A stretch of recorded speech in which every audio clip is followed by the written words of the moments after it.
तो जब इस बात की खबर माता सीता तक पहुंचती है कि लव कुश ने शत्रुघ्न, लक्ष्मण, भरत और सुग्रीव के साथ युद्ध किया और हनुमान जी को बंदी बना लिया, तो माता सीता बहुत ज़्यादा क्रोधित हो जाती हैं, दुखी हो जाती हैं। और इस बात का भी पता चलता है कि उन्होंने श्री राम के ऊपर भी बाण उठाया, तो माता सीता बहुत टूट जाती हैं और माता सीता अपने आप को रोक नहीं सकती और वो रोने लग जाती हैं और लव कुश से कहती हैं कि तुम्हारी इस गलती ने मुझे अंदर से मार दिया है, और कहती हैं कि तुम्हारी इस गलती की सज़ा अगर मुझे मेरी मौत भी दी जाए तो भी मुझे स्वीकार है।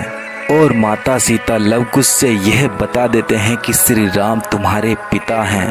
तो उतने को वहाँ पर वाल्मीकि जी भी पहुँचते हैं और वो भी उनसे बताते हैं कि श्री राम सच में ही तुम्हारे पिता हैं, और यह बात तुम्हें बताने के लिए हम सही समय का इंतज़ार कर रहे थे।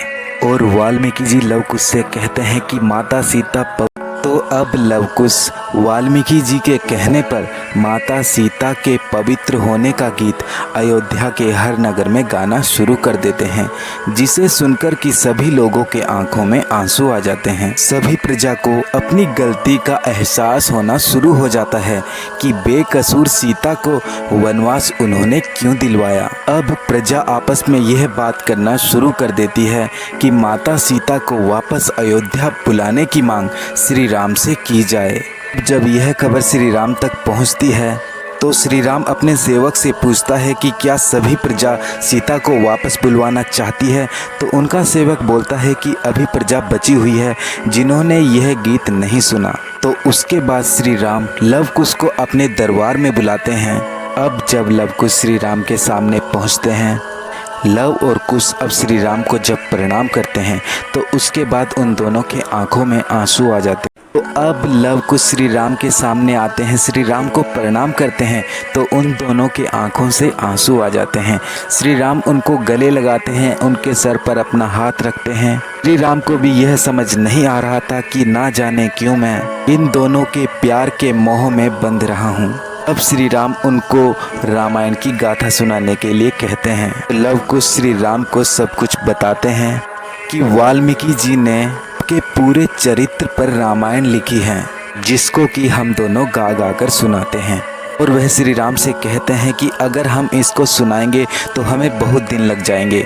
तो उसके बाद श्री राम कहते हैं कि हर दिन पूजा समाप्त होने के पश्चात शाम को पूरे दरबार में हम तुम्हारी रामायण अवश्य सुनेंगे। तो फिर उसके बाद क्या होता है ये जानने के लिए मेरा नेक्स्ट एपिसोड ज़रूर देखना। Thank you.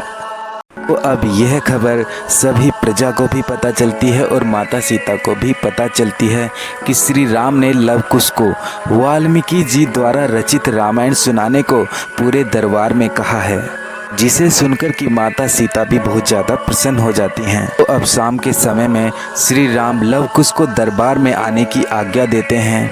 तो अब दोनों लव और कुश राम दरबार में पहुंचकर सभी की आज्ञा लेकर जितनी भी रामायण उनको वाल्मीकि जी ने बताई थी उसको सुनाना शुरू कर देते हैं। और वहां पर सब के सब रामायण को एकचित्त होकर सुनते हैं और सभी को लव कुश में श्री राम की छवि नजर आ रही थी। लव कुश के रामायण सुनाने पर सभी के आंखों में आंसू भर आते हैं, इसमें कि वह दोनों माता सीता के ऊपर हुए अत्याचार के बारे में भी रामायण गाथा में सुनाते हैं। तो उसके बाद क्या होता है ये जाने।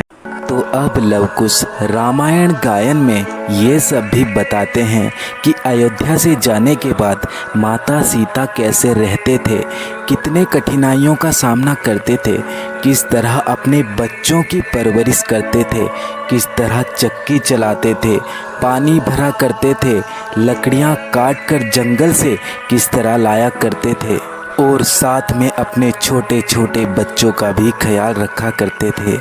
और किसी को भी उनका ख्याल नहीं आया, उनकी याद नहीं आई कि माता सीता वन में कैसे रहते होंगे। सब के सब ऐसे लाचार बन गए जैसे मानो कोई कुछ भी नहीं कर सकता।